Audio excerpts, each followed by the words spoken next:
ଆଜି ମୋ ସହ ଏମିତି ଘଟିବ ବୋଲି ମୁଁ କେବେ ବି ଜାଣିନଥିଲି।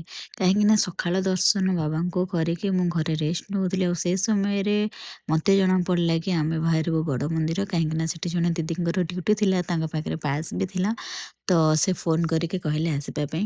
ତ ଆଜି ଭଳି ଦିନରେ ବାବାଙ୍କ ଦର୍ଶନ କରିବା ସେଇଟା ବହୁତ ସୌଭାଗ୍ୟର କଥା। କାହିଁକିନା ବହୁତ ଦୂର ଦୂରରୁ ଲୋକ ରାତି ସାରା ୱେଟ୍ କରିକି ବାବାଙ୍କ ଦର୍ଶନ ପାଆନ୍ତିନି। ବହୁତ କଷ୍ଟ ହୁଏ, ଖରାରେ ଛିଡ଼ା ହବା, ଏତେ ଗହଳିରେ ଛିଡ଼ା ହବା।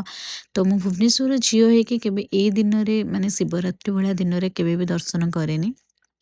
ତ ମ୍ୟାରେଜ୍ ପରେ ଏଇଟା ମୋର ଫାଷ୍ଟ ଦର୍ଶନ। ତ ସେଥିପାଇଁ ଆମେ ରେଡ଼ି ହେଇକି ବାହାରି ଯାଇଥିଲୁ, ଯେହେତୁ ଘରେ ସ୍ୱାମୀ ନଥିଲେ ଆମକୁ ଓଲା ବୁକ୍ କରିକି ଯିବାର ଥିଲା। ଆଉ 12ଟା ପୂର୍ବରୁ ପହଞ୍ଚିବାର ଥିଲା, କାହିଁକିନା ବହୁତ ଗହଳି ପାଇଁ ସେମାନେ ଯେଉଁ 3ଟା ଦ୍ୱାର ଖୋଲେଇଛନ୍ତି ସେଇଟା ଅଲମୋଷ୍ଟ ବନ୍ଦ ହେଇଯିବ। ତ ତା ଭିତରେ ମୁଁ, ମୋ ଶାଶୁ ଆଣ୍ଡ ବୋଉଙ୍କର ଜଣେ ସାଙ୍ଗ 3 ଜଣ ବାହାରିକି ପଳେଇଥିଲୁ।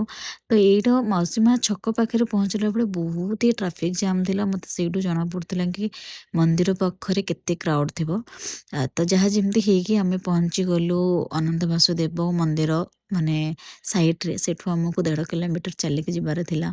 ଆଉ ଇମାଜିନ୍ କରିପାରିବେନି ଯେଉଁ ଟାଇପ୍‌ର ଖରା ହଉଥିଲା, ସେଠି ଚାଲିବା ପୁରା ମୁସ୍କିଲ ହେଇଯାଉଥିଲା। ଯେମିତିକି ଗୋଡ଼ ଫୋଟକା ଟାଇପ୍‌ର ହେଇଯିବ ଯଦି ଆଉ ବେଶୀ ସମୟ ଚାଲିବ। ତ ଛିଡ଼ା ହେବା ବି ଇମ୍ପସିବଲ୍ ଥିଲା। ତ କୁହନ୍ତି ନା, କିଛିଟା ପାଇବାକୁ ହେଲେ କିଛିଟା ହରାଇବାକୁ ପଡ଼ିବ। ଆଉ ଯଦି କଷ୍ଟ ନ କରିଥିବ କୃଷ୍ଣ ତ ପାଇବନି। ତ ଯେହେତୁ ବାବାଙ୍କୁ ଆଜି ଭଳିଆ ଦିନରେ ଦର୍ଶନ କରିବ ତ ଟିକେ କଷ୍ଟ ତ ସହିବ, ସେ ଖରା ହଉ କି ଯାହା ବି ହଉ। ତ ଇଏ ହେଉଛନ୍ତି ରୁବି ଦିଦି, ଯିଏକି ଆମକୁ କହିଥିଲେ ଲାଷ୍ଟ ମୋମେଣ୍ଟରେ। ତ ସେଇଠି ଆମେ ପହଞ୍ଚିଲା ପରେ ଯାହା ଭାବିଥିଲୁ ସେଇଆ ହେଇଥିଲା। କାହିଁକିନା ଅଲମୋଷ୍ଟ ଗେଟ୍ ବନ୍ଦ ହେଇଯାଇଥିଲା। ତ କିଛି ଏମିତି ହାୟର ଲୋକଙ୍କୁ କହିକି ଆମେ ଏଣ୍ଟର କରିଥିଲୁ। ଆଉ ଏଣ୍ଟର କରିସାରିଲା ପରେ ମନ୍ଦିର ବି ବହୁତ ହି କ୍ରାଉଡ଼୍ ଥିଲା। ମାନେ ଲାଇନ୍ ଦି ସାଇଡ଼୍‌ରୁ ଉତ୍ତର ଦ୍ୱାର, ଦକ୍ଷିଣ ଦ୍ୱାର ଏମିତି ହିଁ ଲାଇନ୍ ସବୁ ଥିଲା। ତ ଆମେ ଜାଣିନଥିଲୁ ଆମ ଲାଇନ୍ କେତେବେଳେ ପଡ଼ିବ। ବଟ୍ ଯେହେତୁ ଭିତରେ ଆମେ ପଶିଛୁ ତ ବାବାଙ୍କୁ ସିଓର ଦର୍ଶନ କରିବୁ, ଆଉ ସେଥିପାଇଁ ଆମେ ଲାଇନ୍‌ରେ ଛିଡ଼ା ହେଲୁ। କିଛି ସମୟ ଗଲା ପରେ କିଛି ବାବାଙ୍କୁ ଦର୍ଶନ ବି କଲୁ, ଯେହେତୁ ମନ୍ଦିର ଭିତରକୁ ଆଲାଉ ନାହିଁ। ତ ମୋତେ ସର୍ଟସ୍ ନେଇନି। ତାପରେ କିଛିଟା ଫଟୋଜ୍ ଉଠେଇଲୁ। ତାପରେ ମା ପାର୍ବତୀଙ୍କ ପାଖରେ ବସିଲୁ। କୁହନ୍ତି ନା, ମନ୍ଦିର ପରିସରରେ ବସିଲେ ମନଟା ହାଲକା ଲାଗେ। ମାନେ ନେଗେଟିଭ୍ ଭାଇବ୍ସ ନୁହଁ, ପଜିଟିଭ୍ ଭାଇବ୍ସ ମନକୁ ଆସେ।